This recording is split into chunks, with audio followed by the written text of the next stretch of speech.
जय श्री कृष्णा। कैसे हैं आप लोग? फ्रेंड्स, आज की चर्चा जो होने जा रही है वो गुरुदेव के 2 परिवर्तनों से संबंधित होने जा रही है, क्योंकि गुरुदेव 14 तारीख को यानी 14 मई को 2 महत्वपूर्ण परिवर्तन करने जा रहे हैं। एक तो इनका राशि परिवर्तन होगा, दूसरा इनका नक्षत्र परिवर्तन होगा। अभी तक जैसा कि हम सभी लोग जानते थे, ये मृगशिरा नक्षत्र में गोचर कर रहे हैं और मृगशिरा नक्षत्र से ये ट्रांजिट करके आर्द्रा नक्षत्र में जाने वाले हैं। आर्द्रा नक्षत्र विज्ञान, प्रौद्योगिकी, अनुसंधान और वापसी की प्राप्ति, यानी जो आपका गया है उसको पुनः वापस करने की आपको प्राप्ति कराने वाला है। और ये भाव भी जो है वो भी बेहद महत्वपूर्ण भाव है, क्योंकि इस भाव में आप अपने जोखिमों को दिखाते हैं, अपनी स्ट्रगल को दिखाते हैं, उनसे विजय प्राप्त करने की प्राप्ति करते हैं। तो देखिए, यहाँ पर गुरु के पास 3 दृष्टियाँ भी हैं और प्रत्येक दृष्टि का अपना अपना अलग अलग महत्व हो जाता है। इन दृष्टियों के आधार पर और इनके नक्षत्र के आधार पर आपकी कुछ स्थितियां जो है आपके अनुकूल होती हुई दिखाई देंगी और कहां पर आपके लिए प्रतिस्पर्धा बढ़ती हुई दिखाई देगी। इन सभी विषयों पर इस वीडियो में हम पूर्णतया कवर करने वाले हैं। तो देखिए, बेहद महत्वपूर्ण ये परिवर्तन रहेगा और इसको जानने के लिए सबसे पहले गुरु को जानना बहुत जरूरी हो जाता है।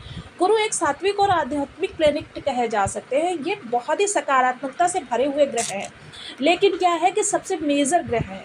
इतने मेजर ग्रह हैं कि जहाँ पर भी जाते हैं वहाँ पर जाकर आपकी रक्षा करने का कार्य करते हैं, आपकी परेशानियों से, आपकी अभिवृत्तियों से और आपकी जो भी विषम परिस्थितियाँ बनी होती हैं उनसे ये आपकी रक्षा करने का काम करते हैं। 90% लोगों के बर्थ चार्ट में गुरु इस प्रकार से बैठे होते हैं कि जितनी भी परेशानियां आती हैं उसमें से आधी तो गुरु आपके ऊपर आने भी नहीं देते हैं, दूर दूर से आपकी वो परेशानियां निकल जाती हैं। जैसे कि सौर मंडल में बृहस्पति ग्रह का प्रभाव है कि सौर मंडल से आने वाली उल्काओं से ऐसी ऐसी उल्काएं आती हैं जिन उल्काओं के मात्र पृथ्वी के पास से गुजर जाने से पृथ्वी का पता नहीं चलेगा, पृथ्वी इतनी तहस नहस हो जाएगी। ऐसी उल्काओं से पृथ्वी की रक्षा करने का सौरमंडल में कार्य बृहस्पति ग्रह करता है। सेम यही सात्विकता इनकी जो है जन्म कुंडली के गुरु के पास भी है, यही सात्विकता रहती है और ये इनकी दृष्टियां जो है दृष्टियों के माध्यम से भी आपको अमृत देने का काम करते हैं। लेकिन क्या होता है, गुरु का एक विशेष स्वभाव भी है। ठीक है, शनि और गुरु दो एक जैसे ग्रह हैं, न्याय करता है और आपके जीवन में अच्छाइयों को लाने का कार्य करते हैं। गुरु देखिए बेहद सात्विक है और शनि जो है वह अपने स्टूडेंट को, एक विद्यार्थी को समझाने के लिए दंड का भी प्रयोग करते हैं, किंतु गुरु के पास ऐसा कुछ भी नहीं है। लेकिन क्या है, शनि जो है जिस भाव में बैठते हैं वहाँ पर वृद्धि करते हैं, उस भाव की वृद्धि करते हैं, किंतु गुरु जो होते हैं जहाँ पर बैठते हैं उस भाव की हानि करते हैं। तो आइए चर्चा को आगे बढ़ाते हैं। तो यदि आपके लग्न में 10 नंबर बना हुआ है तो ये राशिफल आपके लिए है। यदि कुंडली में कहीं भी चंद्रमा के साथ 10 नंबर बना हुआ है तो ये राशिफल आपके लिए। कुंडली ना होने की स्थिति में आप इसे नाम राशि से भी देख सकते हैं। यदि अभी तक आपने अपने इस चैनल को सब्सक्राइब नहीं किया है तो प्लीज़ सब्सक्राइब कर लीजिए, वीडियो को लाइक कर दीजिए, चैनल को शेयर कर दीजिए।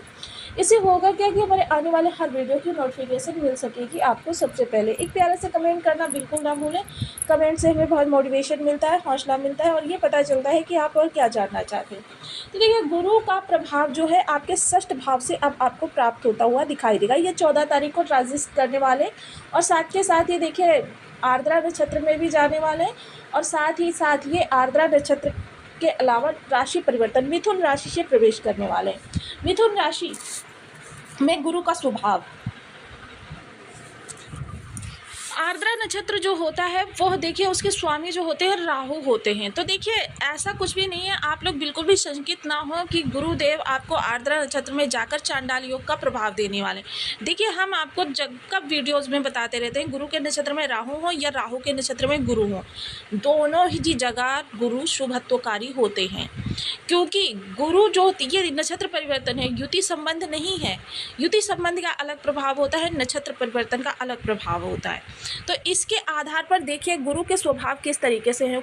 गुरु इस समय आपको खोजी प्रवृत्ति का बनाएंगे, नई नई चीज़ों के सीखने के प्रति लालायित करेंगे कि मतलब आपके अंदर जिज्ञासा उत्पन्न रहेगी कि मुझे ये भी सीखना चाहिए, मुझे ये भी सीखना चाहिए। आपकी स्किल्स में अभी थोड़ी सी कमी है, आपको स्वयं को कभी भी मतलब संतुष्ट नहीं होने देंगे अपनी स्किल्स को लेकर। क्योंकि राहु क्या है, राहु माइंड है, राहु के पास अपनी कोई बॉडी नहीं है, राहु सिर्फ माइंड को कवर करते हैं। इसलिए आपके अंदर सीखने की जिज्ञासा, ललक या जो भी चीज़ें आपके पास है, अगर उनमें आप आपको कहीं से भी कमी दिखाई दे रही है कि मुझे ये कमी है, तो इस दौरान आप उसकी प्राप्ति के लिए, उसे सीखने के लिए, अपने स्किल्स को बढ़ाने के लिए कार्य करते हुए दिखाई देंगे।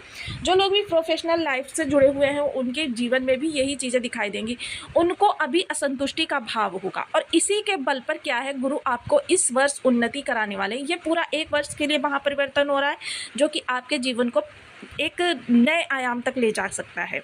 ऐसा नया आयाम जो आप काफ़ी लंबे समय से चाहते थे, क्योंकि गुरु का षष्ठ भाव में आना आपकी समस्त तरह की बाधाओं से आपके अंदर बहुत प्रवृत्ति जागृत करना। क्या होता है, कभी कभी सामने परिस्थितियों को देखकर हम इतने हताश हो जाते हैं, परेशान हो जाते हैं, कठिनाइयाँ इतनी बड़ी दिखाई देने लगती है जबकि होती वो गौड़ है, और आप हिम्मत हार जाते हैं और रास्ते बदल देते हैं। क्या होता है, फलता जो उसी बाधा के बाद में आपकी मंजिल थी वो आपसे दूर हो जाती है। किंतु इस समय पर क्या होगा कि आपके अंदर चाहे जितनी भी बड़ी समस्या आ जाए, आप हार नहीं मानेंगे, डट कर खड़े रहेंगे, सामना करेंगे, मुकाबला करेंगे और आप अपने आप को बेहतर साबित करेंगे, अपनी ज्ञान का परिचय देंगे। और देखिए, यह समय आपकी विचारधारा को भी थोड़ा सा बदलता हुआ दिखाई देगा। विचारधारा किस तरीके से बदलेगी, परम आध्यात्मिक होने जा रहे हैं आप, क्योंकि देखिए इस समय पर आपका जो प्रभाव होगा वो आपके द्वादश से गुरु का संबंध हो जाएगा। द्वादश से गुरु का संबंध होना यानी मोक्ष, अकल्ट विज्ञान की तरफ आप बहुत ज़्यादा इस समय जिज्ञासु होने वाले हैं। अकल्ट विज्ञान के बारे में बहुत ज़्यादा खोजबीन कर सकते हो और द्वादश पर प्रभाव जा रहा है, मोक्ष से संबंध हो रहा है गुरु का, तो मतलब कि आप इस समय एक अध्यात्म गुरु की तरफ भी प्रवृत्त हो सकते हैं। देखिए, बहुत से लोग ऐसे होंगे मकर राशि के कि जो लोग अकल्ट विज्ञान से पूरी तरीके से जुड़ जाएंगे, लेकिन क्या होगा, मोस्टली लोग 90% लोग जो होंगे वो इस समय धर्म की शरण में जाते हुए दिखाएंगे। धर्म में विशेष रुचि उनकी दिखाई देगी। अब ऐसा नहीं है कि धर्म से ही जुड़ जाएंगे, दिन भर घंटी और माला और कंठी लेकर बैठे रहेंगे, ऐसा नहीं है, बल्कि धर्म के प्रति आस्था, अंधविश्वास नहीं। अंधविश्वास दूसरी चीज़ होता है, दिन भर आप घंटी बजाते रहते हैं, दिन भर आप आरती करते रहते हैं, दिन भर आप नाम जप करते रहते हैं, तो देखिए ये चीज़ें भी परम सात्विकता जो कहते हैं ये वैरागी लोगों के लिए होती हैं। सामान्य गृहस्थ जनमानस के लिए जितना आवश्यक होता है उतना आप करेंगे। इस समय सबसे अच्छी बात ये होगी कि गुरु की दृष्टि जो होगी वो आपके कर्म भाव पर होगी। पूरा 1 वर्ष कर्म स्थान से आपके लिए कोई भी निगेटिव चीज़ नहीं निकल कर आने वाली है, बल्कि आप कुछ अच्छा करना चाहते हैं। देखिए, गुरु यहाँ पर ना तो कारक होते हैं ना दिग्बली होते हैं, और ये भी नहीं कहूँगी कि मैं यहाँ पर आपको अवसर प्रदान करेंगे, किंतु अगर आपको अवसर प्राप्त हो रहा है तो उसमें सफलता के योग बनाएंगे, ये गुरु करेंगे। या फिर जहाँ पर आप कर्म कर रहे हैं वहाँ पर किसी प्रकार की निगेटिविटी है, यानी आपको कार्ड का क्रेडिट नहीं प्राप्त होता है, अधिकारी वर्ग रुष्ट रहता है, आपकी स्किल्स में कमी निकाली जाती है, या आपका मान सम्मान नहीं है वहाँ पर, ये चीज़ें देने का कार्य गुरुदेव करेंगे। लेकिन अगर किसी अन्य ग्रह के द्वारा आपके लिए अवसर प्रदान हो रहा है तो उस अवसर को लपकने में, उसकी समझ देने के लिए भी गुरु यहाँ पर जाने जाएंगे। पूरा 1 वर्ष आपके पास है, जबकि गुरु आपके लिए बहुत ही बेहतर करते हुए दिखाई देंगे। आपकी चीज़ों को जो आपसे दूर चली गई हैं उनको प्राप्त करवाते हुए दिखाई देंगे। यह सबसे उत्तम इनकी दृष्टि कही जा सकती है जो आपके सांसारिक जीवन के लिए महत्वपूर्ण है। सप्तम दृष्टि की चर्चा करें तो ये आपके आध्यात्मिक जीवन के लिए बहुत अच्छी है कि मतलब आप इस समय जिज्ञासु प्रवृत्ति के होंगे। जिज्ञासा उत्पन्न होगी सबसे ज़्यादा आपकी अकल्ट विज्ञान के प्रति, मोक्ष के प्रति, जन्म मरण के प्रति। आप जानना चाहेंगे कि आखिर है क्या, ये सत्य है या असत्य है, क्योंकि गुरु देखिए एक चीज़ देते हैं कि सत्यता की कसौटी पर परख कर आप चीज़ों को तब माने।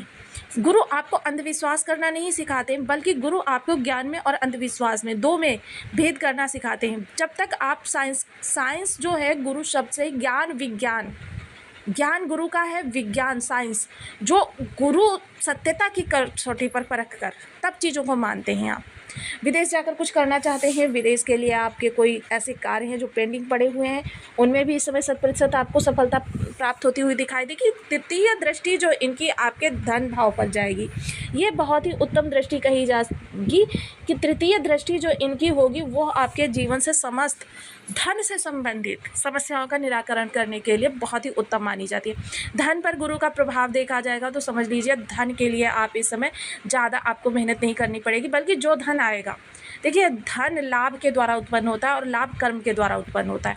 कर्म से संबंधित, कर्म में परिवर्तन होगा तो आपका लाभ बढ़ेगा, धन संचयन होगा। इस समय आपको बरकत की प्राप्ति होगी। बरकत देखिए, आप कहते हैं ना कि कमाई तो बहुत हो रही है लेकिन धन में कुछ संचयन नहीं हो पा रहा, आपके सामने अनावश्यक खर्चे निकल कर आ रहे हैं, आप कुछ ही सेविंग नहीं कर पा रहे हैं भविष्य के लिए, बच्चों के लिए या किसी घर मकान प्रॉपर्टी के लिए। मैंने बहुत से लोग ऐसे देखे हैं जिनकी इनकम करोड़ों पर है, लेकिन क्या होता था, उनकी सेविंग नहीं होती थी। लेकिन जब गुरु का यहाँ पर प्रभाव आ गया तो उस धन में, इनकम में वृद्धि होती हुई दिखाई देगी। आप इस समय पर धन जो है आपका शेव होता हुआ दिखाई देगा, क्योंकि जब गुरु का प्रभाव होता है तो उस धन में सात्विकता आती है। जब धन में सात्विकता आती है तो बचत भी आपकी दिखाई देती है। संबंध आपके कुटुंबियों से बहुत अच्छे होने वाले हैं। खान पान बेहद सात्विक रखें। इस समय देखिए वायु विकार संबंधी समस्याएं उत्पन्न हो सकती हैं, तो ज़्यादा आपको चिंता करने की आवश्यकता नहीं। आप गुरु का जो है उपाय वो करते रहें, यानी देसी नुस्खे आप करते रहें, आपको ट्रीटमेंट में लाभ मिलेगा। अब देखिए बहुत से लोगों के बर्थ चार्ट में गुरु की स्थिति खराब होगी, तो गुरु के ये प्रभाव जो है वो कम हो जाएंगे। कम हो जाने का ही मतलब ये होता है गुरु ने आपको निगेटिविटी प्रदान कर दी। तो जब ये गुरु के प्रभाव कम हो जाएंगे तो ऐसी स्थिति में गुरु के प्रभावों को बढ़ाना, गुरु को बलि रखना भी बहुत आवश्यक है, क्योंकि गुरु जहाँ पर बैठते हैं, जहाँ से संबंध बनाते हैं और जहाँ पर दृष्टि डालते हैं, सर्वत्र आपके लिए शुभ करने का प्रयास करते हैं। तो एकमात्र गुरु को ही अगर आप बलि कर लेते हैं तो आपकी बहुत सारी समस्याओं से आपका निवारण हो जाता है। तो गुरु को बलि करने के लिए, क्योंकि हम यहाँ पर 1 वर्ष का राशिफल आपको बता रहे हैं, तो आपको हम बड़ा ही उपाय बताएंगे जो सदैव के लिए आपके गुरु को अच्छा करते। तो देखिए 1 लाख की संख्या में आप ओम ब्रह्म बृहस्पति नमः का जाप कर लीजिए। इसके बाद इसका दशांश हवन कर दीजिए। दशांश 1 लाख यानी 10,000 का आप हवन कर दीजिए। देखिए 10,000 बहुत बड़ी संख्या हो जाती है और एक व्यक्ति इसे नहीं कर सकता है। तो इसके लिए आप क्या कर सकते हैं, आपको किसी की आवश्यकता नहीं है, बस पंचदेवों की आहुतियाँ दीजिए और उसके बाद 108 आहुतियाँ ओम ब्रह्म बृहस्पति नमः की दे दीजिए। इसके बाद यथाशक्ति ब्राह्मणों को भोजन करा दीजिए। और देखिए ये चीज़ भी मैं आपको पहले बता देती हूँ, ये पूरी क्रिया आपकी पूर्ण हो जाने के बाद में आपको फिर भी 3 से 6 माह का समय लग जाता है किसी ग्रह के सात्विक प्रभाव यानी सुप्रभाव प्राप्त करने के लिए। तो आप इस उपाय को जब कर लेंगे, देखिए समय निकाल कर आपको ये उपाय करना ही पड़ेगा अगर आप गुरु के बहुत अच्छे प्रभाव चाहते हैं। और इसके साथ ही देखिए फिर उसके बाद आपको प्रत्येक गुरुवार को 108, ज़्यादा नहीं तो 108 बार आपको जप करना है। और ये करने के बाद आपको आजीवन गुरु के लाभ प्राप्त होते रहेंगे, क्योंकि आपका ये बीज मंत्र सिद्ध हो जाएगा। और सिद्ध होने के बाद प्रत्येक बीज मंत्र का आपको लाभ मिलना प्रारंभ हो जाएगा। तो आपको वीडियो कैसी लगी मुझे कमेंट बॉक्स में ज़रूर बताएं।